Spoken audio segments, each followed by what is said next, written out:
सरवा का जिंदगी हो गई बा।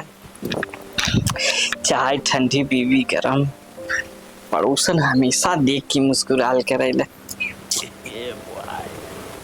को है काहे इतना सोच में पड़ल हुआ? लगत हमरे सपना देखत रहला है ना? अरे नहीं नहीं, सपना में तो हम अपने मेहरारू से डरा देला, तो हर सपना कैसे देख। हाँ सही कहला, अगर सपना में हम ना रही ना तो सपना के आग लगा दे जर जाई।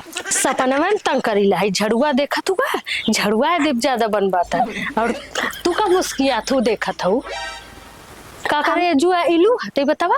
नमक लेवे आला लिया। नमक लेवे आलू हम ना सुन ली है, नमक झूठ बोलू चुटकिया था कि हिला दे ज्यादा बनबूता तो इतना का नहीं मुँह देखे हाँ पड़ोसन के देख के अच्छा फील होला तोरे हुन देवा।